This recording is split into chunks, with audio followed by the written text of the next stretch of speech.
Hello and good evening, everyone. I hope I'm audible. My voice is loud and clear.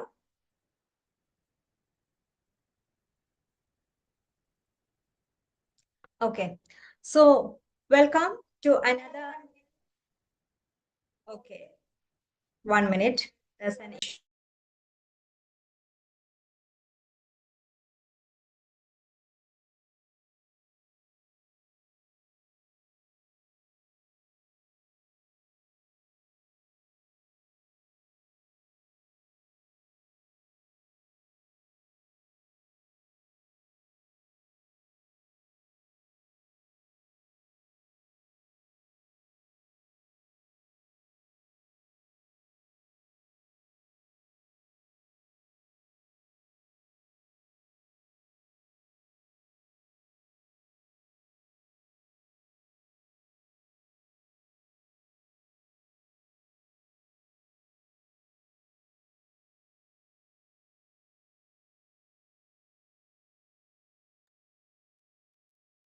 Okay, sorry for that. That was a technical issue. So, welcome to the live session on Idento, which we are conducting exclusively for our BDS first year students. So, I hope you got adjusted to your new professional dental college environment and all. And I can see that some of you had already finished your internal examinations, and I hope it went really well for you guys. And for the students who are going to attend the internal examinations, this session will really help you to make this dental histology subject a little bit easier so that you can score high marks in the, so that you can really score well, okay, in your internal examinations. Okay. Okay. So please mute yourselves. Okay. In case of any doubts, or if you are having any doubts, you can put it in the chat box. I will definitely answer those doubts from the chat box. Okay. Okay. So let's begin the session, doctors. Now, before going into a session, I hope you all had attended yesterday's anatomy live session also. And there were three questions asked in between the session, from which we have chosen the winner. So the winner is Dr. Anfia Meherin from Indira Gandhi Institute of Dental Sciences, Kodapangalam. So congratulations, Dr. Anfia.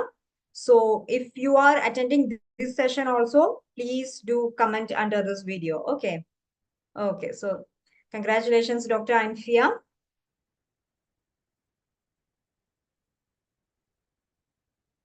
Okay. Dr. Nikki, is it audible now? Like only Dr. Nikki is having this issue, or others are also facing the same issue? Am I audible for all the participants?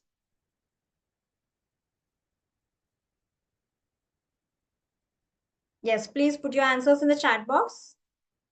Am I audible? Yes. Okay. Okay. Dr. Nikki, okay. Okay. Thank you, Dr. Bhavya. Thank you, Dr. Manasi. Okay. Dr. Nikki, I think you should just log out and log in again.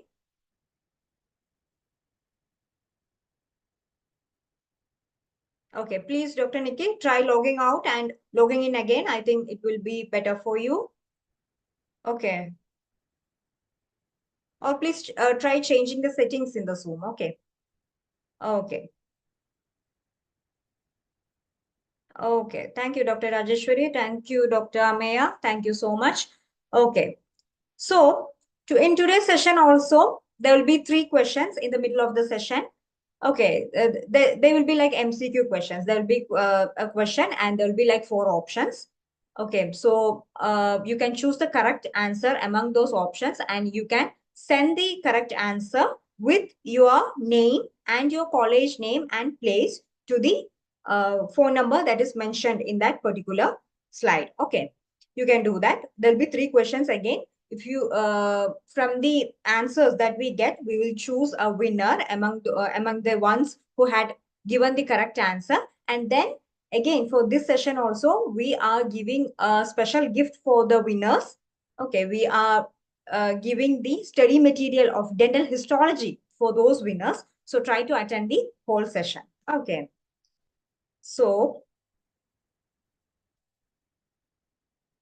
So I think by now, like you are all familiar that you have like 3 papers for your first year university examination. You are going to write the exam for the mainly 3 papers. One is anatomy. I think Dr. Nikki, you have to change your settings in the Zoom. That's why it's not audible for you. For the other participants, it's audible. So please, you can change the settings or you can log into YouTube and then watch this session. Okay, if I'm not audible in the Zoom, then you can log out from the Zoom and uh, go to a YouTube and watch it live. Okay. Try doing that, Nikki. Okay. So, like I had already mentioned, like there are 3 papers that you are going to write exam in your first year. You already know by now the anatomy and physiology and biochemistry combined and dental anatomy and oral histology combined. Okay. So if you look at it, this dental anatomy and oral histology is the only purely dental related subject that you are going to write exam in your first year. Okay. So these 2 subjects, these dental anatomy and oral histology, they are like the fundamental subjects. Okay. So fundamental subjects means these are the basic subjects. Okay. Learn these subjects not just for the sake of exams or passing in the exams. Okay. They learn these subjects very thoroughly and understand the concepts of this subject very thoroughly. Then only when you go to the second year, third year, and fourth year, and when you like study advanced dental subjects, it will be somewhat easier for you. Okay, so I will suggest you to learn these 2 subjects, dental anatomy and oral histology, very thoroughly by understanding the concepts perfectly. Okay, then only it will be much easier for you in the coming years also. Okay, and these subjects, this dental anatomy and oral histology are like the foundation subjects. Okay, if the foundation is not strong, then the building will definitely collapse. Okay, so make sure the foundation subjects are like very strong for you. Now, moving on. Okay, so like some of you might have already bought the books for the oral histology and the dental anatomy, but or your faculty member had in the college had already suggested you some books for the oral histology and dental anatomy. If they had suggested it like that, then please continue with those books only. But here I am just giving you suggestions of the books that you can follow. Okay, these are some of the books that you can follow for oral histology and dental anatomy. Okay, the 2 standard books are, of course, the Orban's Oral Histology and Embryology and Tenkate's Oral Histology. Okay, these are like the standard books for oral histology. And if you want to understand this subject in depth, in detail, then I will definitely suggest you to refer these 2 books. Okay. And next, if you are looking for an Indian author, then of course you can go for the Essentials of Oral Biology by Margie Jose, and there's a color atlas book also of Margie Jose where you can see the histopathological diagrams. Okay, these histopathological diagrams will really help you in your record works and for drawing diagrams in the examinations also. These 2 books are really helpful. And for dental anatomy, we just have one textbook, which is like the Bible of dental anatomy. It is the Wheeler's Dental Anatomy, Physiology, and Occlusion. All the details of the dental anatomy textbook from A to Z, it is there in this Wheeler's Dental Anatomy. Lots of pictures, like a very brief, very vast, and you can get in-depth knowledge after reading this book also.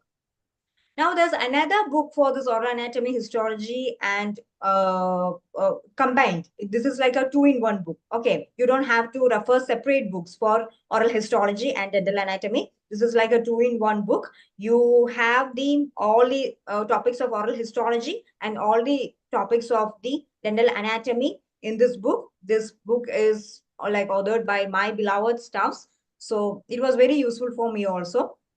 And in this book, if you look at it, at the end of each chapter, you will have something like this, a mind map like thing will be there. Okay, so these mind maps really help in the last minute revision. You don't have to go through the entire textbook, just look at the mind map and you can do the revision very easily. And another important feature of this book is that there is, after every morphology section. Okay, like if we are describing about the maxillary canine or mandibular canine, after every chapter, there will be like step-by-step procedure they are showing of like how to carve the particular tooth. Okay, how to carve the maxillary canine or how to carve the mandibular canine, like step-by-step representation, graphical representation of this is shown. Okay, so that was very useful for me. And another thing was that there will be comparison tables. Okay, when you learn dental anatomy, you should always compare and learn. Okay, if you are learning about maxillary central incisor, compare it with maxillary lateral incisor, compare it with mandibular central incisor, and then learn. Okay, so such comparison tables are there given in this book, very useful for. Okay, so today we are mainly going to discuss on the development of teeth or the odontogenesis. Okay, so I think by now, like most of the colleges had covered, already finished the development of teeth topic or the odontogenesis topic. That's why I chose this topic, because you already know the topic, you had already covered the topic. Yes, please mute yourself.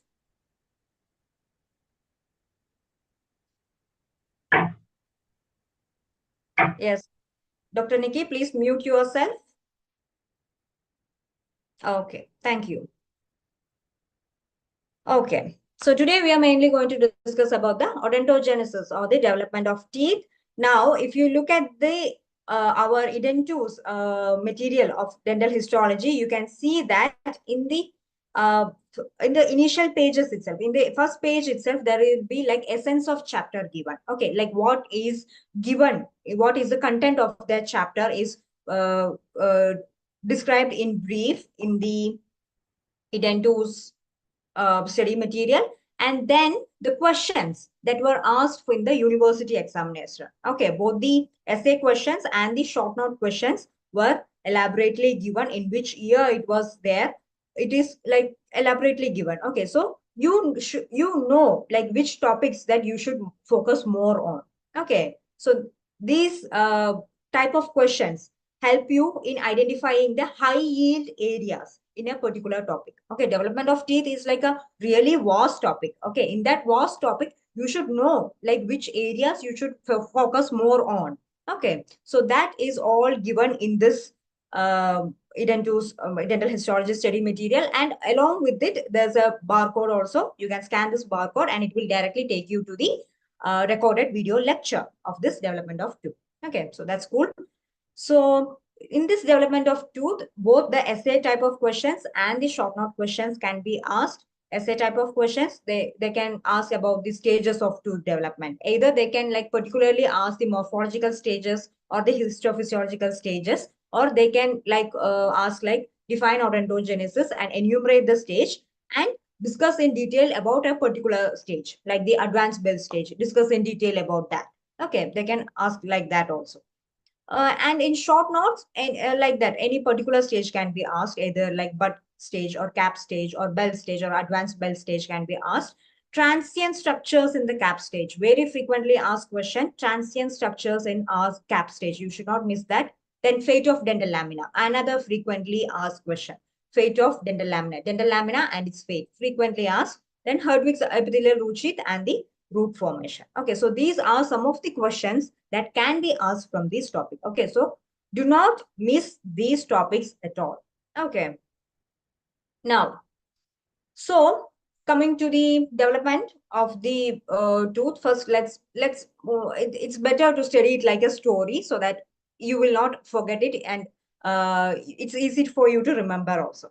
Okay, so in the 12th biology class itself, you had studied about the fertilization and all. So the union of the sperm and the ovum, it will create a zygote. This zygote is the like a one cell structure is the zygote. This zygote, it will undergo continuous division. Okay, it will convert into 2-cell stage, then 4-cell stage, then 8-cell stage, then it will get converted into 16-cell stage, and then it forms the morula. Okay, once it forms the morula, it will again get converted into blastocyst, and this blastocyst will go to the uterus and it will get implanted. And once it get implanted and once it starts dividing, then it forms the embryo. Okay, so this is an embryo. This is a 3-week-old embryo that is shown in this picture. So in the 3rd week of the embryonic life or the intrauterine life, what happens is that two major things happen in the third week of embryonic life. Okay, so what are the two major things that are happening in the third week of embryogenesis? Any guesses, doctors? I think you all must have studied about the embryology of phase. Yes, doctors, you can put your answers in the chat box. What is happening in the third week of embryogenesis or the third week of intrauterine life? There are two major things that are happening there. Any idea? Even if it is wrong, it's okay. Any idea? Differentiation. Okay. Okay, that's not specific. Differentiation of what, doctor? Yes, Dr. Krishna Pooja A, you are right. One is gastrulation. Okay, yes. Any other answers? One is gastrulation and the other thing that is happening in the third week of embryonic life, primary epithelial band formation happens around like 6th week of intrauterine life only, Dr. Ameya. In the third week, one is gastrulation. I got an answer. The other thing that is happening is, okay, I will tell you. So what do you mean by gastrulation? So gastrulation means it is the formation of germ layers. Okay, we have three germ layers. One is ectoderm, second one is mesoderm, and third one is endoderm. Okay, so these are the three germ layers. From these three germ layers only, the whole human body is getting developed. Okay, so ectoderm will help in the formation of the skin, hair, nails, teeth, and all. The teeth means only the enamel. Okay, it will help in the formation of all these structures. Then next comes the mesoderm. Mesoderm helps in the formation of the muscles, skeletal system, the connective tissue, and all those structures are like mainly formed from this mesoderm only. Then the third layer is the endoderm. From endoderm only, the internal structures, the internal organs, the glands, all those are getting formed from this endoderm. Okay, so this three germ layers, that is the ectoderm, endoderm, and mesoderm, are getting formed in this third week of the embryonic life, and it is known as the gastrulation. Okay, you should not forget this. It is known as the gastrulation. Now, the next major thing that is happening in the third week is neurulation. Okay, gastrulation and neurulation. These are the two major important things that is happening in the third week of the embryonic life. What do you mean by neurulation? Yes, doctors, answers please. What do you mean by neurulation? Any guesses? Neurulation. What do you mean by neurulation? Gastrulation means it was the formation of the embryonic the layers. Okay, the ectoderm. Yes, Dr. Bhavya, you are right. It is the neural tube formation. Okay, so if you cut this embryo in a cross section, you will be able to see the ectoderm at the top, mesoderm at the center, and endoderm at the down part. Okay, and there'll be in the center, there'll be a notochord, which will be forming the future vertebral column and all. And at the upper end, you will have the neural plate also. Okay, so this neural plate is like a plain structure. Okay, so by around third to fourth week, what happens is that this neural plate, it will start getting thickened. Okay, it will start getting thickened. And what happens is that when it gets thickened, it will invaginate also. It will form an invagination or like a U-shaped invagination like this will be formed. Okay, a fold will be formed. And once this fold is formed, it will be U-shaped and it will try to close the fold and become a neural tube. Okay, so this formation of this neural tube from the neural plate, it is called as the neurulation. Now, during this neural tube formation, what happens is that at the crust of this neural tube, crust means it is the uppermost part. Okay, so at the uppermost part of this neural fold, there are some special cells here. You can see here, there's a color difference, a little bit blackish colored, particular points are given here. Okay, so that is called as the crust of the neural plate.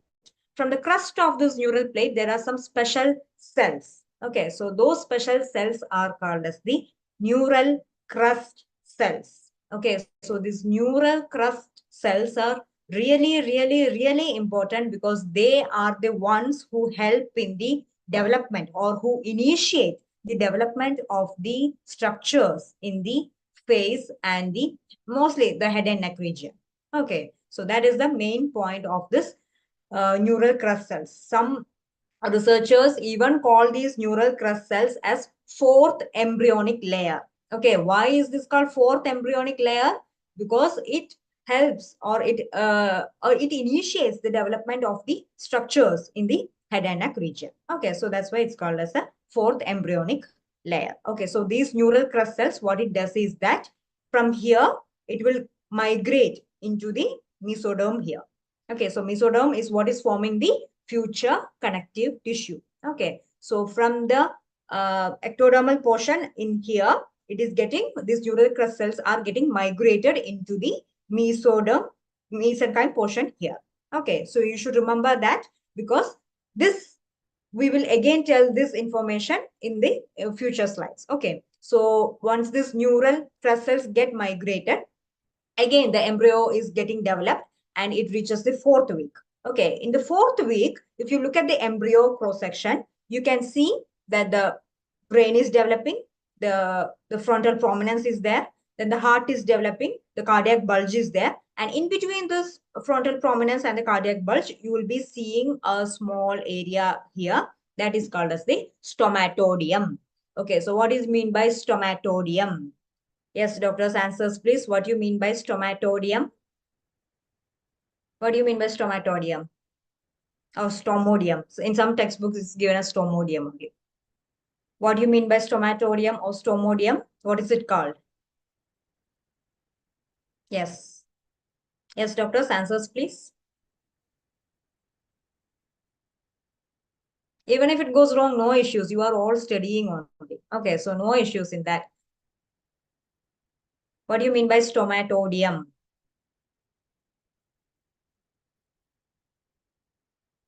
Any answers? Yes, Dr. Krishna Pooja, you are right. It is the primitive oral cavity. Okay, so the primitive oral cavity is called as the stomatodium or the stomodium. In some textbooks, it's given as stomodium also, but mostly it's called as a stomatodium only. It is the primitive oral cavity. Okay, so oral cavity is not fully developed. It's still in its primitive stage. So that primitive type of oral cavity, that is called as the stomatodium.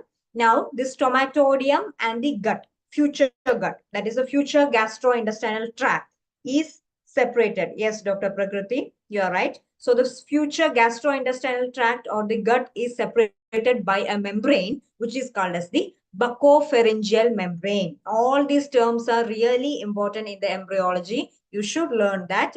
You should not like miss that. Okay, these are very important.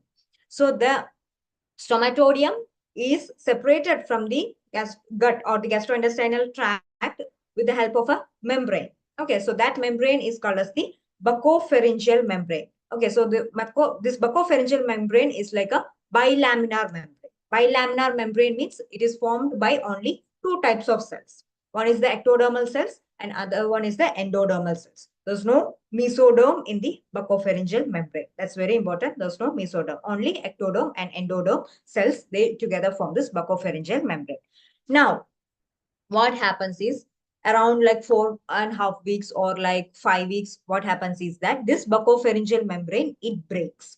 Now, once it breaks, what happens is that there will be a communication that is formed between the primitive oral cavity and the underlying gut region. Okay, a communication is formed. Okay, and that's that around the same time around the which the pharyngeal arches or the branchial arches, they also start developing. Okay, there are 6 paired branchial arches are present. We don't need to go in depth for that. We will focus on the development of teeth alone.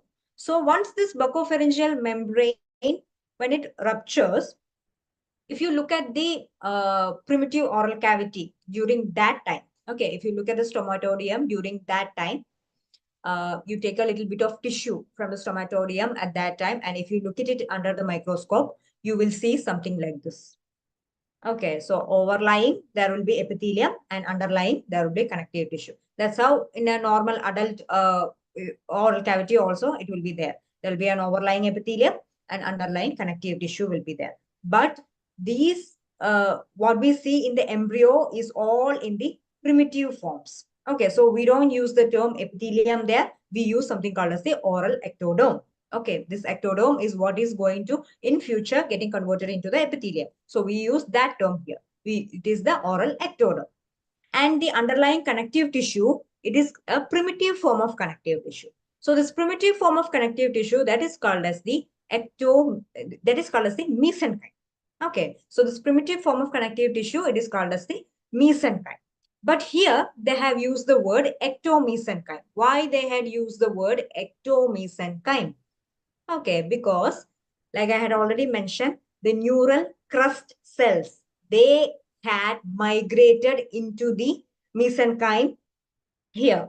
Okay, in the head and neck region, they had migrated into the mesenchyme here. Okay, so that's why it is called as ectomesenchyme. Okay, so you should get the concepts very clear. Primitive connective tissue, it is called as the mesenchyme. The mesenchyme with neural crust cells in it, that is called as the ectomesenchyme. Okay, so around like 6 to 7 weeks of embryo, if you look at it, you will see something like this. Okay, there will be upper oral ectoderm will be there, and underneath there will be ectomesenchyme will be there with neural crust cells in it. Okay, so these neural crust cells, as I had already told you, they are the fourth embryonic layer. They are the ones who initiate the development process. Okay, so these neural crust cells, what it does is that it will give signals to the basal cells here. Okay, basal cells means the one who are the cells that are at the base of this ectoderm. They will send signals to these basal cells to proliferate.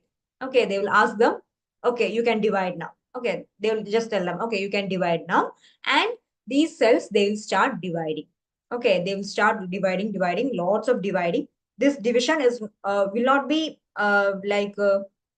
visible to the outside oral cavity. It will be happening all inside this primitive connective tissue only. Okay, so these cells, they will start dividing and will form something called as the primary epithelial band.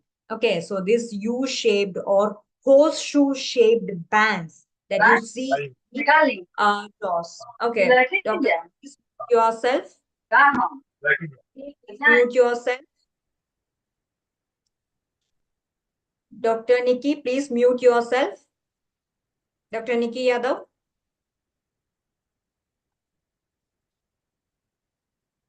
Okay. Okay. Okay, so these horseshoe-shaped or U-shaped proliferation that you see in the ectomesenchyme, that is called as the primary epithelial band. Okay, so there only the future jaws will get formed, like the teeth will be arranged in these U-shaped primary epithelial bands only. That you will have the maxillary primary epithelial band and you will have the mandibular primary epithelial band also. Now, again, this primary epithelial band will have two divisions. Okay, it has an inner or lingual division and it has an outer or buccal division also. So this inner or the lingual division, that is called as the dental lamina, and the buccal division, that is called as the vestibular lamina. Dental lamina is what is forming the future teeth, and vestibular lamina will progress to form the vestibule. Okay, our oral vestibule is formed from this vestibular lamina also only. Now, this dental lamina, again, around like 7th week, by the end of 7th week, what happens is that at particular areas in the dental lamina will get proliferated and thickenings. Okay, the small round thickenings will be formed. Okay, so these thickenings are called as the dental placode.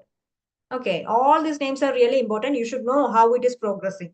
First, it was the ectoderm, then primary epithelial band, then dental lamina, vestibular lamina, then it is forming the dental placode. Now, the dental placode will progress to something called as the enamel organs.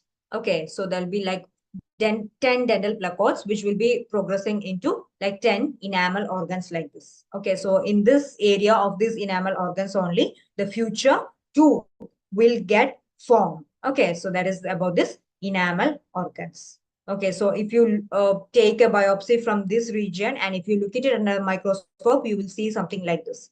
Okay, so this is the oral ectoderm, the overlying epithelium, and this is the enamel organ. Okay, the structure, that is the enamel organ.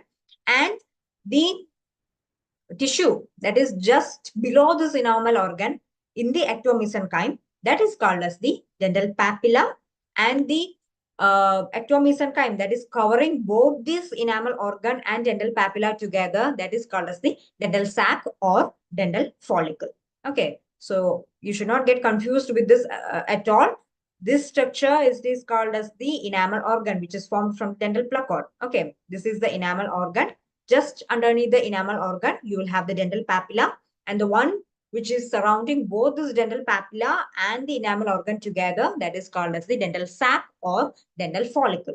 Now, these three structures together, the enamel organ together with dental papilla and the dental follicle, these three are together called as the tooth germ. Okay, it is called as the tooth germ. From this tooth germ only, the teeth are getting formed. Okay, so let's see about this tooth germ. So tooth germ, it has the enamel organ, dental papilla, and dental follicle. From the enamel organ, the enamel is developing with the help of the amyloblast. Dental papilla helps in the formation of dentine and the pulp. Dentine is formed by specialized cells that are called as the odontoblast. Dental follicle helps in the formation of the supporting structures, tooth supporting structures, the cementum, periodontal ligament, and the alveolar bone. Okay, cementum is formed with the help of cementoblast, and the alveolar bone is formed with the help of osteoblast. Okay, so these are the structures and these are the cells that are forming it. Okay, you should not get confused regarding this at all. Amyloblast form the enamel, odontoblast form the dentine, cementoblast form the cementum, and osteoblast form the alveolar bone. Okay, so first question for today's session. Okay, so the first sign of tooth development in human beings is seen around. Is it seen around 6th week or 2nd week? Do enamel consist of cells? No. No, Dr. Berin. Enamel doesn't have any cells. Okay. It is a hard tissue. And once this enamel is formed, okay, and this dentine and all, it has the capacity to form throughout our life period. Okay, but enamel, once this enamel is formed and once this amyloblasts, they get degenerated, no, we cannot form a new enamel.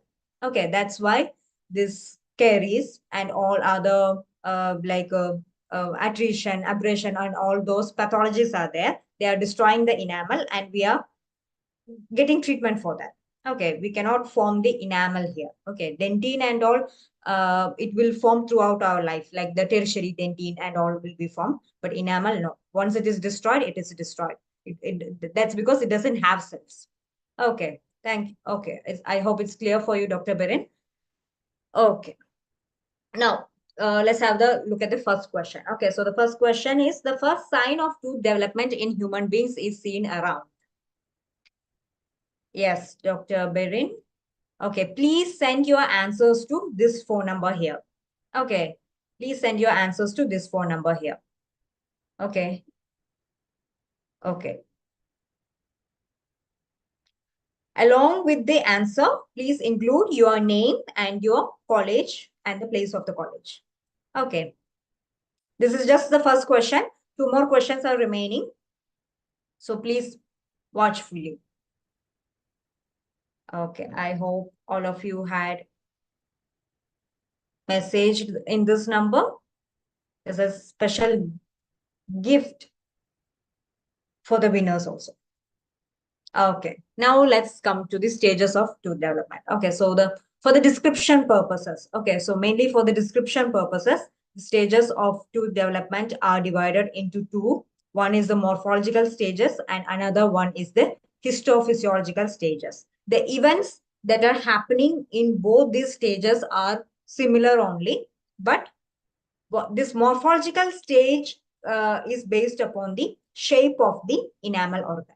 Okay, when the enamel organ, it takes the bud shape, it is called as a bud stage. When it takes the shape of a cap, it is called as a cap stage. When it takes the shape of the bell, it is called as the bell stage. Okay, so based upon the shape of the enamel organ only, we are dividing it into morphological stages and the histophysiological stages. Okay, so the morphological stages, sometimes in the questions, they will like specifically ask like describe about the morphological stages, or they will specifically ask like describe about the histophysiological stages. At that time, you should know which one to write and which one not to write. Okay. So in the histophysiological stages, it mainly includes like 5 stages. Initiation, that is the dental lamina formation and is all happening in the initiation. Then proliferation, like again, the same events are only happening. The enamel organ is getting proliferated. Then the histodifferentiation, the cells are changing in their histology, okay, in their appearance to help in the formation of the hard tissue. That is called as the histodifferentiation. Morphodifferentiation, the tooth is finally getting a shape. Okay, and then last one is the apposition. Lots of minerals are getting like deposited in this apposition state. Okay, so around like 6th to 7th week of like our embryonic life, this initiation starts happening. Then around 8th week, it is the birth stage. 9 to 10 week cap stage. Around like 11 to 12 week, most of the calcification will start happening around like 12th week of intrauterine life. Now, as I had already mentioned, these stages are the events that happen in these two morphological stages and physiological stages are similar only. Just for the purpose of description only, we had divided into 2 stages. Okay, so this dental lamina formation, that is called as the initiation. The birth stage and the cap stage are included under the proliferation stage. And the early bell stage is included under the histodifferentiation, because that is the stage where the cells will get differentiated and they start forming the hard tissue. Okay, in the advanced bell stage, around the a final shape of the tooth can be seen in the advanced bell stage. And apposition, the enamel and dentine matrix deposition is happening. Okay, so this is the relationship between the morphological stages and the physiological stages. You should know that. Okay, moving on to the first stage of the morphological stages of tooth development, which is the bud stage. Okay, why it is called bud? Because this enamel organ here, it is in the shape of this bud, like a rose bud. Okay, it is in the shape of this rose bud. That is why it is called as the bud stage. Okay, so in every stage, if you look at the bud stage or the cap stage or the bell stage, there will be changes happening in the enamel organ. There will be changes happening in the dental papilla, and there will be changes happening in the dental follicle also. Okay, so we will discuss them separately. What are the changes happening in the enamel organ? What are the changes happening in the dental papilla and dental follicle? We will discuss them separately. So, as you can see in the bud stage, if you look at it, the overlying oral ectoderm or the oral epithelium is there. Then the connection bridge between the epithelium and the enamel organ, that is the dental lamina. There's the dental lamina and the enamel organ is also there. In the enamel organ, if you look at it, there are peripheral cells and central cells. Okay, what do you mean by peripheral cells? Peripheral cells means these cells that are just above this line here. Okay, the cells that are at the periphery or at the outside region. Okay, so that is called as the peripheral cells. And the central cells, the cells that are in the center, that is called as the central cells. So the peripheral cells will be usually low columnar in shape. What do you mean by low columnar? Okay, these are the low columnar cells. Okay, you see, these are the low columnar cells. Long, brown cells, long cells. They are called as the low columnar cells, and the nucleus will be arranged here towards the basement membrane. Okay, so that is the typical appearance of a cells in the periphery of the enamel organ in the bud stage. Okay, and the central cells, they will be usually polygonal in shape. Polygonal means they can be like hexagonal or octagonal. All those shapes can be there. This will be like mostly like this. Okay, so mostly in this shape, hexagonal or octagonal shape they will take. Okay, so cells at the periphery, they will be at the low columnar cells, and cells at the center, they will be polygonal shape. Okay, and if you look at the dental papilla, the condensation is happening, like more and more blood vessels are forming, more and more fibers are forming in this dental papilla and dental follicle. Not much changes in the birth stage, just know the shape of the cells. That's only important in birth stage. Now coming to cap stage. Cap stage is a little bit complicated and more structures are here. So in the cap stage, what is happening is that, again, if you look at the diagram, there is the oral epithelium or the oral ectoderm. Then there is the dental lamina, which connects the oral epithelium to the enamel organ. Now, in the enamel organ, if you look at it, it is taking the shape of a cap. Okay, so how is this bud shape changing into this cap shape? Okay, so how this is changing is that this bud is undergoing like lots of proliferation. Okay, lots of cell division are happening. Now, when this cell division is happening, this cell division is not happening in a uniform manner. Okay, at some areas more cell division is happening. At some areas less cell division is happening. Okay, so that's why it is getting converted from the bud shape to the cap shape. Now, if you look at this cap stage, you can see that this inner area here, that is called as the concave portion, and this outer area here, that is called as the convex portion. Okay, so this is the concave area and this is the convex portion. This outer portion, that is the convex portion, and the inner area of the cap, that is called as the concave portion. Now, to this inner area, if you look at it, if the look at this closely at this concave portion, you can see that it is made up of a particular type of cells which are called as the inner epithelial cells. Okay, so these inner epithelial cells, they are usually columnar cells, like what we had seen in the bud stage. Here also the cells will be columnar in nature. Long, tall columnar cells will be seen in the inner enamel epithelium. Whereas if you look at the outer enamel epithelium, you will be able to see cells like this. Okay, just cubes. They are called as the cuboidal cells. Okay, so in the outer enamel epithelium, you'll be able to see cells like this, which are the cuboidal cells. Okay, and in the bud stage, we were able to see the polygonal cells. In this cap stage, what happens is that these polygonal cells, they have a kind of a mucopolysaccharide. They secrete a kind of a mucopolysaccharide. Okay, so that mucopolysaccharide is called as the glycosaminoglycans. Okay, so these glycosaminoglycans, they are hydrophilic in nature. That is, they are water loving in nature. Okay, so what these polygonal cells do is that they will secrete the glycosaminoglycans. These glycosaminoglycans will go and stay between the cells. Okay, they will go and stay between the cells like this, and they are water loving in nature. Water loving means they will attract water from outside. Okay, so what they do is that they will attract water from outside to the inside of this enamel organ. And these water molecules, they get accumulated in between the cells. Okay, so if this is a polygonal cell, this is a polygonal cell, these water molecules will come and get accumulated in between the cells. Okay, so when lots of water gets accumulated in between the cell, these cells, they will change its shape. Okay, because these water molecules, they will just squeeze these cells. Okay, and they will change its shape. Okay, that's why they are appearing as star shaped like this. Okay, so these star shaped cells with continuous branching, that is called as the stellate reticulum. Okay, so the meaning of the stellate reticulum is stellate means star, reticulum means branching network. Okay, so these, even if the water molecules are getting accumulated, these two polygonal cells are not getting separated completely. Okay, their bond is still there. Okay, the junction between the two cells is still intact. Okay, but just that they are getting elongated and they are getting star shaped. Okay, so that is called as the stellate reticulum. I think now you are clear about how this stellate reticulum is forming. And there is a special nature for this fluid that is getting accumulated in between these stellate cells. It will be rich in albumin. Okay, since it's rich in albumin, what happens is that any kind of trauma or any kind of injury from the outside, it will not go directly to these inner enamel epithelial cells here.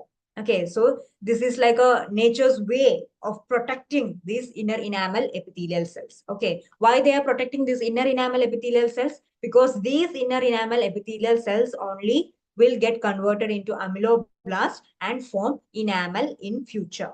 Okay, so the body is trying its maximum to protect these cells at any cost. Okay, so that's why they are imbibing the water, and they are accumulating the water in this enamel organ, and they are forming a cushion-like consistency. Okay, they also acts like a shock absorber. This stellate reticulum, it also acts as a shock absorber. Okay, so any kind of injury, any kind of trauma, it will not affect these cells. Okay, they are like trying to protect it to the maximum. And if you look at the dental papilla, it will have like lots of blood vessels, lots of fibers will be there. And follicle also, it will also start getting more condensed and more fibrous in nature. Much not much changes are happening in the dental papilla and dental follicle. Other than that, lots of blood vessels and lots of fibers are there. Now, in this cap stage, there is some particular structures that are present, which are present exclusively in this cap stage only. Okay, you will not see this structures in the bud stage or in the bell stage or in any other stage. Okay, you will see the structures only in the cap stage. They are called as the transient structures or the transitory structures of the cap stage. Okay, so there are 4 transient structures. One is the enamel node. Second one is the enamel cord. Third one is the enamel septum. And fourth one is the enamel navel. Okay, these 4 structures you will see only in the cap stage. When the cap stage progresses to the bell stage, you will not see these structures. They'll just vanish. Okay, so let's see what these 4 structures are. Enamel node. So this is the cap stage. At the center of this enamel organ, there are some cells that will like that are like densely packed and that will like proliferate so much. Okay, they will like continuously divide. Okay, they will continuously divide and they will form a knot-like structure, like how we in case of a thread or in case of a rope, if we produce a knot, how it will be seeing that the same appearance is seen here also. A knot will be produced. Okay, so that is called as the enamel knot. Okay, so these enamel knot, these are the special cells that are seen in the center of the enamel organ in the cap stage. Okay, so these are highly proliferating cells. Okay, these cells, what they does is that they will do lots of proliferation, and from the knot, there'll be like an extension of this enamel knot towards this outer enamel epithelium. Okay, so this is the knot, and there will be like lots of cells are proliferating again and again. So some cells will go to the outer enamel epithelium cells here. Okay, they had not reached the outer enamel epithelium, but they will just go to the outer enamel epithelium. So that vertical extension of the enamel knot, that is called as the enamel cord. Okay, that is called as the enamel cord. Now, when this enamel cord, when it reaches and touches the outer enamel epithelium, then that particular cord is dividing the enamel organ into 2 halves. Okay, so this is the enamel cord, and this enamel cord is touching the outer enamel epithelium here. So we can see like 2 parts of the enamel organ. This is one part, this is another part. So it is like a division of the enamel organ is happening with the help of this enamel cord. So such a vertical extension from the enamel knot which touches the outer enamel epithelium, that is called as the enamel septum. Okay, you should not get confused between this knot, cord, septum and navel. These are all very closely related structures. Okay, so the point at which this enamel cord touches the outer enamel epithelium, there a depression will be formed. Okay, so that depression is called as the enamel navel. Okay, because it is a navel-like depression. So that depression is called as the enamel navel. Okay, so I will again explain these transient structures once again. Don't get confused. There's centrally, there will be like so many cells which are like continuously proliferating. They are called as the enamel knot. This vertical extension of the enamel knot towards the outer enamel epithelium is called as the enamel cord. And when this enamel cord touches the outer enamel epithelium, that is called as the enamel septum. And the point at which this enamel septum touches the outer enamel epithelium, that is called as the enamel navel. Okay, because it produces a navel-like depression. Okay, so this is all about the transient structures. Frequently asked short note question. You should not miss this. Now, if you look at these figures, there is an oral ectoderm, there is the enamel organ, and there is only one dental lamina, right? But sometimes there will be 2 dental laminae. Okay, so In such cases, the second dental laminae is called as the enamel niche or enamel knife, you can call it. Okay, enamel niche or knife. Okay, so it is a double attachment of the oral epithelium to the enamel organ that is called as the enamel niche. Okay, so these terms you should not get confused. Now, next is the early bell stage. Okay, so in the early bell stage, this is the picture of the early bell stage. What is the main thing that you are seeing here? This is the oral ectoderm. This is the enamel organ. The main thing that you should notice in this early bell stage is the dental lamina is fragmented. Okay, so there is like lots of proliferation of this dental follicle that is happening. So lots of fibers, lots of blood vessels are forming. So because of that, what happens is that the connection between the oral ectoderm and the enamel organ, or the bridge between the oral ectoderm and the enamel organ, that is completely fragmented, and you'll be only be able to see small cells of dental lamina here, which is called as the cell rust of Serre. Okay, this fragmented dental lamina, which is called as the cell rust of Serre. Okay, so what is the main event that is happening in the early bell stage? Yes. Yes, doctors, answers please. What is mainly happening in the early bell stage? Any answers? In the early bell stage only. Okay, I'm not talking about the advanced bell stage. In the early bell stage, what is the main event that is happening? What are, or you can say the multiple events. What are the main events that is happening? Yes, doctors, answers please.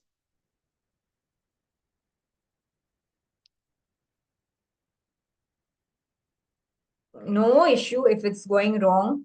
No judgments, nothing. Okay, what is mainly happening in the early bell stage? What is the main event that is happening in the early bell stage? Invagination of the epithelium. Okay. Okay, that is the primary event. Okay, that's why it is getting the bell shape. Yes, Dr. Nikki. Odontoblast formation. Okay. Yes, Dr. Bhavya. Yes, Dr. Nikki. Others? Others? Any guesses? Differentiation. Yes, Dr. Krishna Pooja. Yes, differentiation of the amyloblast and differentiation of the odontoblast. Yes. Any others? Any other answers? Okay. So differentiation is one major event that is happening in the early bell stage, and another one major event that is happening in the early bell stage is the reversal of nutrition. Okay, you should when a question of early bell stage is asked, then you should definitely use this term in the early bell stage. Okay, that is the reversal of nutrition. Okay, so let's have a look at the early bell stage. Here also we'll be describing the enamel organ, the dental papilla, and the dental follicle differently. Okay, so if you look at the enamel organ, in the cap stage, there were 3 layers. Okay, yes, Dr. Prakriti, yes, differentiation of odontoblast. Yes, you are right. Okay, so in the like in the cap stage, there were only 3 layers in the enamel organ: stellate reticulum, outer and inner enamel epithelium. But in this early, from the bell stage, there is another layer. Okay, there's a 4th layer that is getting formed in this bell stage, in the mainly seen in the early bell stage, which is called as the stratum intermedium. Okay, so this layer that is just above this inner enamel epithelial cells, which are like squamous shape. Squamous means like flat shaped. Okay, so such flat shaped cells that are seen just above this inner enamel epithelial cells, they are called as the stratum intermedium. Okay, so what is the importance of this stratum intermedium? The stratum intermedium, it is the layer which secretes like lots of proteins. It helps in the transport of the nutrients. It regulates the enamel formation, and another major characteristic of this stratum intermedium is that it has high alkaline phosphatase activity. Okay, if you look at in the body, like anywhere where the hard tissue formation is happening, either a tooth or a bone. Okay, these are the 2 hard tissues. Look at the body where any hard tissue formation is happening, you can see that at that particular place, there will be high alkaline phosphatase activity. So, okay. Okay. Okay. Uh, Dr. Nikki, stratum intermedium is not the cell that is forming the enamel, but it just helps the inner enamel epithelial cells or the amyloblast or the future amyloblast to form the enamel. Okay, it is like a helping hand for the inner enamel epithelial cells. Okay, it secretes this enzyme also. So with the help of this enzyme also, this cells will be releasing like lots of hard tissue from there cell region. Okay, so that's the main function of this stratum intermedium. Now, about the stratum intermedium, you have the stellate reticulum and then the outer enamel epithelium, the same shape of cells. Okay, the same shape of cells. The inner enamel epithelial cells are tall columnar. Then the stellate shape or the star shaped stellate reticulum is there. Squamous shaped stratum intermedium is there, and the cuboidal shaped outer enamel epithelium is there. No, not much changes in that. Okay, so one thing that I have to tell you is that this in the early Bell stage, what happens is that these are the inner enamel epithelial cells. Okay, so this stratum intermedium, they will send signals to this inner enamel epithelial cells. Okay, so they will send signals for this inner enamel epithelial cells, and this inner enamel epithelial cells, what it does is that it gets converted into tall columnar cells. That is, it will just increase a little bit in its size, and it is getting prepared to secrete the enamel. Okay, so that is that is getting happened with the help of this stratum intermedium. Now, when there are changes happening in the inner enamel epithelial cells, what it does is that it will also signal the underlying dental papilla. Okay, so these dental papilla has lots of cells which are called as the undifferentiated mesenchymal cells. Okay, undifferentiated mesenchymal cells means they are kind of like a stem cell. Okay, so the property of a stem cell is that they can get converted into any cell they want. Okay, so these cells are something like the undifferentiated mesenchymal cells. Okay, they can get converted into any cell they want. Okay, so what it does is that these inner enamel epithelial cells, they will send signals to the underlying dental papilla, to these cells, to these undifferentiated mesenchymal cells. Okay, so once these cells, they get the signal, what they does is that uh, they receive the signal and they get differentiated into odontoblast. Okay, so these parallelly arranged cells in this dental papilla, just below this inner enamel epithelial cells, they are called as the odontoblast. Okay, so these odontoblasts are the cells which forms the dentine. Okay, so once this odontoblasts are formed, what it does is that it will start forming dentine. Okay, so once it start forming dentine, then these inner enamel epithelial cells, they will sense the dentine formation. Okay, so once the dentine formation is sensed, what happens is that these inner enamel epithelial cells, they will get ready to form the enamel. Okay, so once the dentine is formed, these inner enamel epithelial cells, they will become like tall columnar, and the nucleus will go away from the basement membrane. Okay, now the nucleus is at the center of, it was a basement membrane. But once this signal of dentine formation they will move away from the basement membrane, and lots of vesicle starts coming towards the basement membrane, and they will start secreting the enamel. Okay, so the first formed hard tissue in the tooth is dentine. Okay, it's not enamel, it's dentine only. Okay, some people may get confused like the enamel is the outermost covering, so that is the first formed hard tissue. No, the first formed hard tissue during the tooth development process is dentine. Okay, it is not enamel, it is dentine only. Okay, so what happens is that the enamel is formed, the dentine is formed, then the enamel is formed from these inner enamel epithelial cells, which get differentiated into amyloblast. Okay, so these amyloblast are the ones which form the enamel. Okay, so this enamel and dentine both are hard tissues.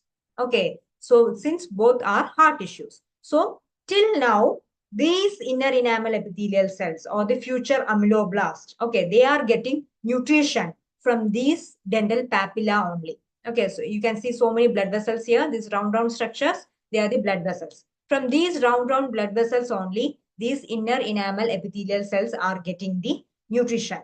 Okay, but once this hard tissue formation starts, okay, these blood vessels, they cannot penetrate the hard tissue and go and give nutrition to the inner enamel epithelial cells. No, they can't do that. Okay, but they need the nutrition also. Okay, so what it does is that there's another like beautiful mechanism by the body, that is this stellate reticulum is there, right? This stellate reticulum will just completely collapse.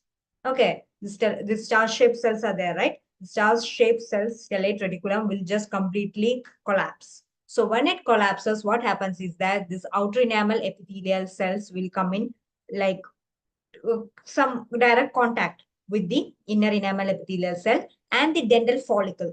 Okay, so the dental follicle also has lots of blood vessels which carry the nutrition. So this blood vessels in the dental follicle, they will come in close contact with the inner enamel epithelial cells here.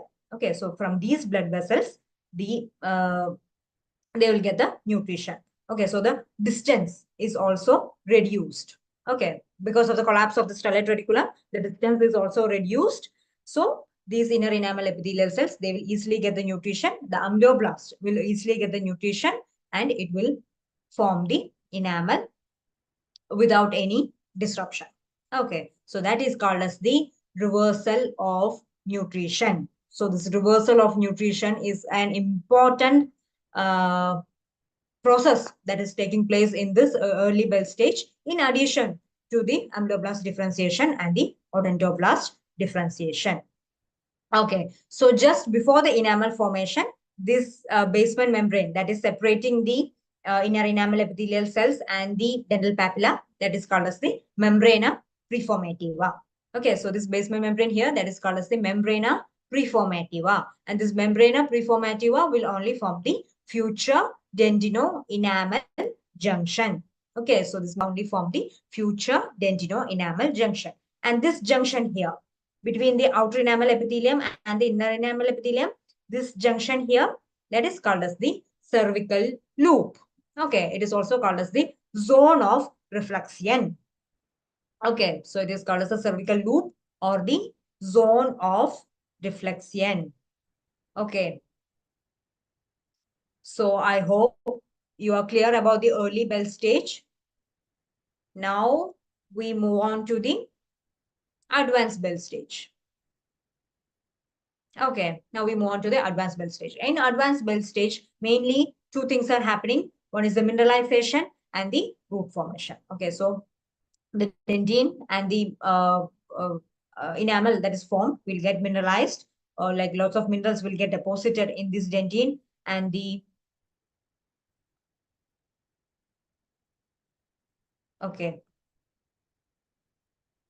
I'm audible still, right, doctors? Am I audible?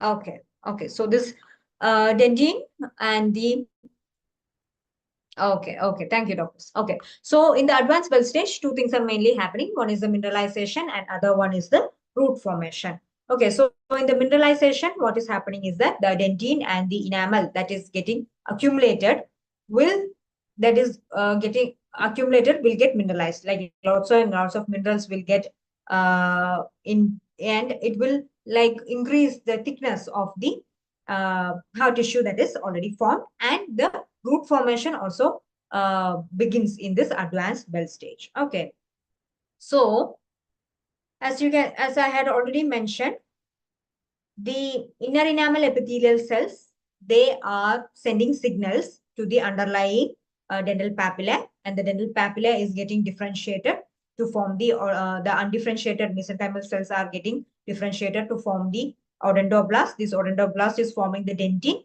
The dentine formation is again making the inner enamel epithelial cells to get differentiated into amyloblast, and this amyloblast are secreting enamel. Okay, so this is more like a what you can call, it is like an interaction.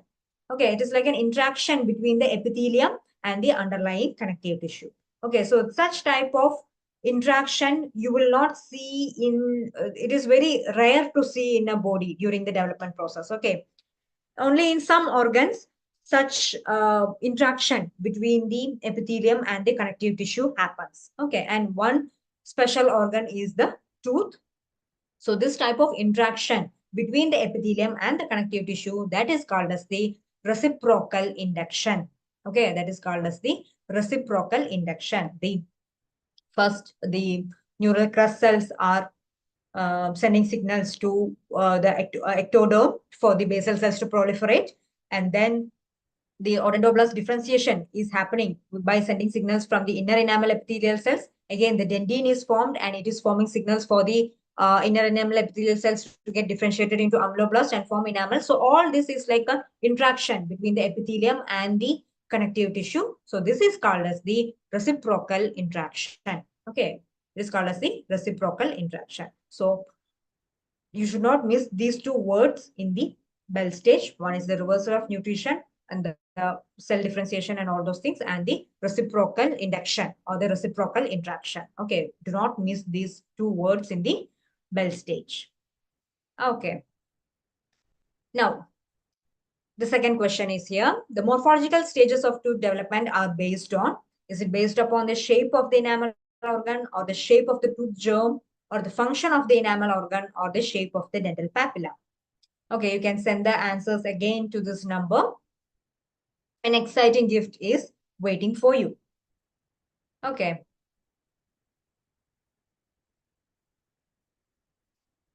I hope all of you had chosen the right answer.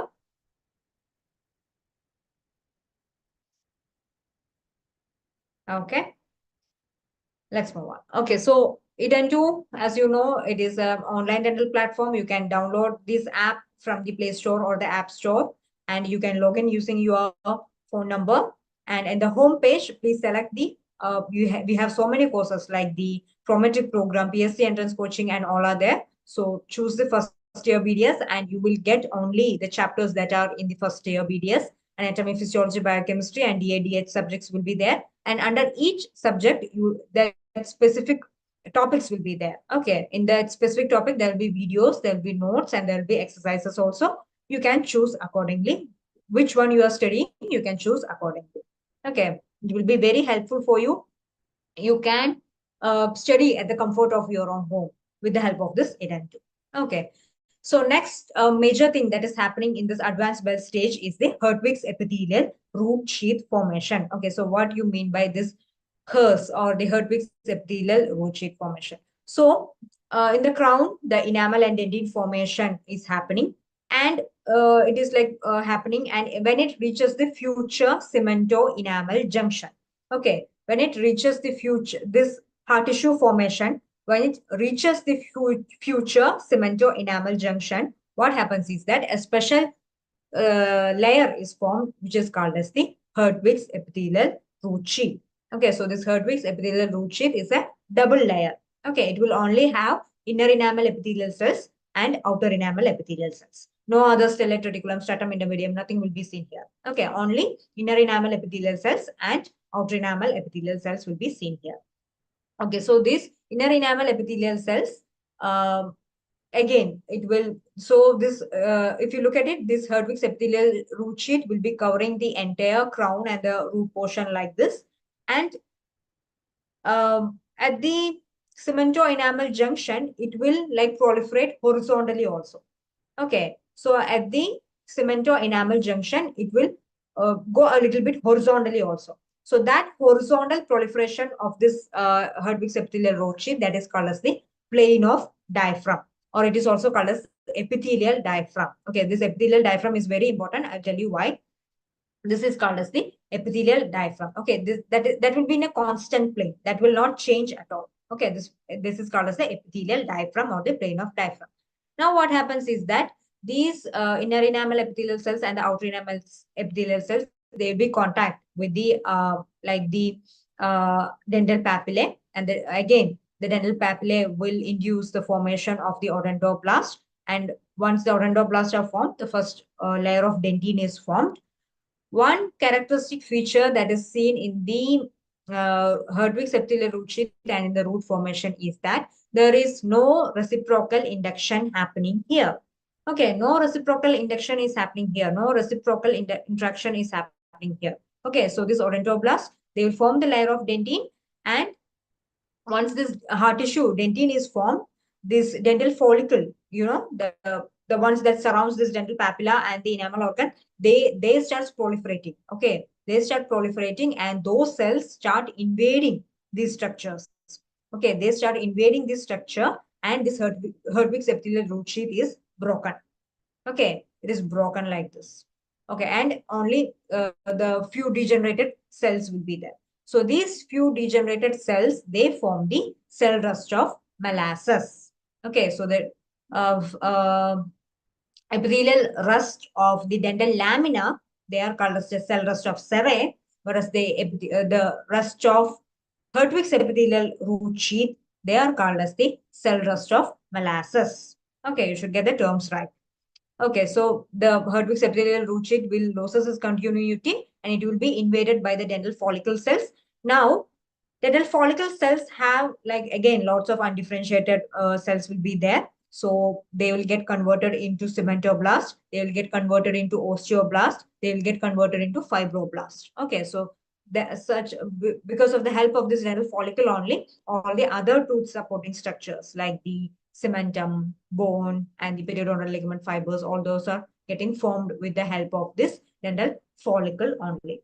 Now, some teeth, if it is a single conical root, it is very easy to form like this. But sometimes our posterior teeth will have like two teeth or two roots or three roots. Okay, so how these two roots or three roots are formed? That is with the help of this epithelial diaphragm or the plane of diaphragm only. Okay, so from the epithelial diaphragm, there will be like, if it is a two-rooted teeth, like the mandibular molars, then two tongue-like extensions will be there. Okay, so these two tongue-like extensions will form two roots. If it's a three-rooted teeth, like the maxillary molars, then three tongue-like extensions will be present, and it will form the three-rooted teeth. Okay, so this epithelial diaphragm or the plane of diaphragm or the epithelial diaphragm mainly, it helps in the formation of the two-rooted and the three-rooted teeth. Okay, so this is the like the mechanism of root formation in a gist. Okay, always remember one thing, instead of writing like 2 to 3 pages of paragraphs, if you like draw one flowchart like this, that is like more than enough. Okay, so always try to include more diagrams, flowcharts in your answer sheets. Okay, so this is the whole mechanism of root formation in a gist. Okay, so and this is a table that I found in the Orban's oral histology. All the stages, the layers, the cells that are present, and the events that are happening. Okay, very easy for quick revision. Okay, what is happening in which stage, how many cells are there, what is the event happening, all this is like very clearly given in this just one table. Okay, so while during revision and all, this table will be really useful for you. Now coming to the physiological stages, again the same things are happening, but different names, under different names. That's the only a change that is here. And first one is the initiation. Initiation means the formation of the dental lamina and tooth buds. Okay, that is the initiation process. And like we are already mentioned, it is the initiation is happening with the help of this ectodermal and the epithelial, ectomesenchyme and the epithelial interaction. Okay, so these neural crest cells are signaling the oral basal cells to proliferate, and that's how the dental lamina is forming. Okay, proliferation means again it is the combination of the cap and the bell stage. The final size and shape of the crown will be like formed in this proliferation stage. Histodifferentiation of the cells, histodifferentiation of the amyloblast, and histodifferentiation of the odontoblast for the dentine formation and the enamel formation. Morphodifferentiation means finally the tooth will get its shape, and the dentino-enamel junction and the dentino-cemental junction will finally form a shape, and based on this shape only, the minerals, the enamel and dentine mineral start getting deposited. Then last one is the apposition. The first a matrix of the enamel and dentin is formed. To this matrix only, lots and lots of minerals are getting added to increase the thickness, and it will result in the apposition stage. Okay, now in the base, I had included some diseases names. These diseases are mainly, you will study those diseases in the third year oral pathology only. Just for the completion's sake, I had included it. Okay, you should know the stages. Okay, just know the stages and know what is happening in each stage. So this is the whole summary of the tooth formation. Okay, so you can include this flowchart also if a question on the development of tooth is asked, the origin, the components and cells that are involved and products that are formed. Okay, all these are included in this flowchart. Just this flowchart is enough to get for a quick revision, and for the examiner will also be happy to see such a flowchart if you are drawing it. Okay. Now, last one. Okay, dental lamina and its fate. So what is the fate of dental lamina? Okay, so we had already mentioned like the primary epithelial band is getting divided into two. It is the dental lamina and the vestibular lamina. Now, what happens is that this dental lamina will have two extensions. Okay, one is the distal extension and other one is the lingual extension. This lingual extension of this dental lamina, it is called as the successional lamina. Okay, so this distal extension of dental lamina will give rise to enamel organs of the non-succedaneous teeth. Okay, what do you mean by non-succedaneous and succedaneous teeth? Yes, doctors, any idea? What do you mean by non-succedaneous and succedaneous teeth? Yes, doctors, any idea? There are two types of teeth in our oral cavity. In our permanent dentition. Okay, one is the succedaneous teeth and other one is the non-succedaneous teeth. What do you mean by that? Okay, succedaneous teeth means the teeth which has a predecessor. Okay, so in the primary oral cavity, we usually have the incisors, canines, and the molars. Okay, three types of teeth are seen in the primary dentition. In the permanent dentition, we'll be seeing like four types of. One is the incisors, canines, premolars, and the molars. Okay, so these incisors, canines, and premolars, they are called as the succedaneous teeth. Okay, why they are called as the succedaneous teeth? Because they are erupting into a place where a predecessor was there. Okay, so these permanent incisors, they are erupting into the place of a primary incisor when it's getting shed off, right? So such type of teeth, they are called as the succedaneous teeth. Now, what do you mean by non-succedaneous teeth? The molars, the first molar, the second molar, the third molar, they are called as the non-succedaneous teeth because when they erupt into the oral cavity, no other predecessor is there. Okay, they don't have a predecessor above. Okay, they are just erupting. These permanent teeth are just erupting into the oral cavity without any predecessor. Okay, so that is why they are called as the non-succedaneous teeth. All the molars are called as the non-succedaneous teeth. Incisors, canines, and premolars, they are called as the succedaneous teeth. Okay, so these dental lamina, what it does is that this dental lamina will be usually active up to 5 years. Okay, by 5th year only, 5 years of life. By 5th year only, the third molar will start its calcification process. Okay, so this dental lamina will be active till that age. Till 5 years, this dental lamina will be active in our oral cavity. Okay, and the vestibular lamina will form the oral vestibule. And after this 5 years, what is happening to this dental lamina? It will get degenerated and it will form cell rust of Serrae. Okay, so there will be small islands of cells that are seen in the connective tissue that is called as the cell rust of Serrae. The cell rust of Serrae can be like a difficulty, can pose difficulty to some patients in the future because lots of like cancers and tumors are formed from this cell rust of Serrae only.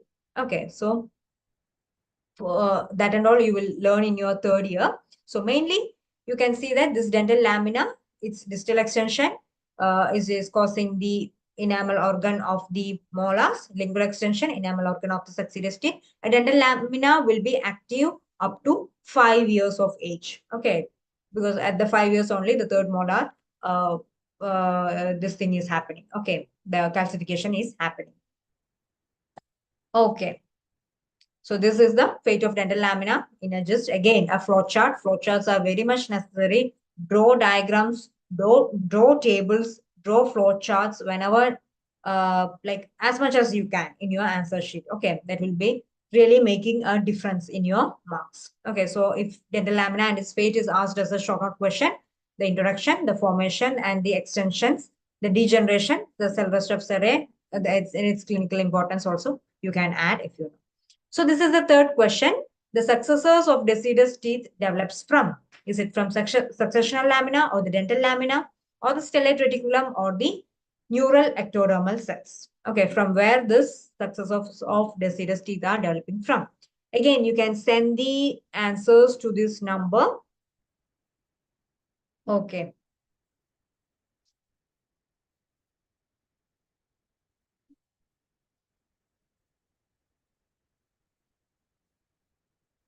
Okay.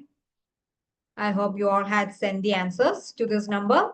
Okay, so this is the last question. Okay, so if all the questions you have sent all the right answers to these 3 questions, then definitely you might be the winner. Okay. So this is the subscription plans for the Idento first year BDS program. There is a success plan and there is a master plan. And 11 months, the first year, 8 months of first year subscription with the 3 months of the second year subscription you will get. So if you are interested, do contact us in this phone number. Okay. Now, if this is what, it is asked in the questions, then you should include definitely these points in the stages of tooth development, in the bell stage, and in the cap stage, and in the Hertwig's epithelial root sheath also. Okay, these points must be, and these subheadings must be definitely there in your answer paper. Okay, now till what we had discussed now, and a normal student or an average student will definitely write all those things that we had discussed till now. Okay, so that is what you can expect in almost all the answer papers related to oral histology if a question of development of teeth is asked. Okay, if you want to like stand apart from the rest of the crowd, then you can include this topic also under the development of teeth. That is the genes that are involved in the tooth development. Okay, not many students will write this. Okay, one thing, it is like a little bit difficult to learn, but this if you write this genes that are involved in the tooth development, then that will be like the cherry on top of the cake. Okay, the examiner will be definitely get impressed, and you can expect like 9.5 marks out of the 10 marks if it is an essay question. Okay, so there are mainly 6 major genes that are involved in the tooth development. One is the bone morphogenetic protein genes, which is the BMP2 and BMP4. Then the fibroblast growth factor, sonic hedgehog pathway, wingless related integration site, and ectodysplasin A and homeobox genes. Okay, you don't have to like remember the genes in like detail and what function they are doing. No, you don't have to do that.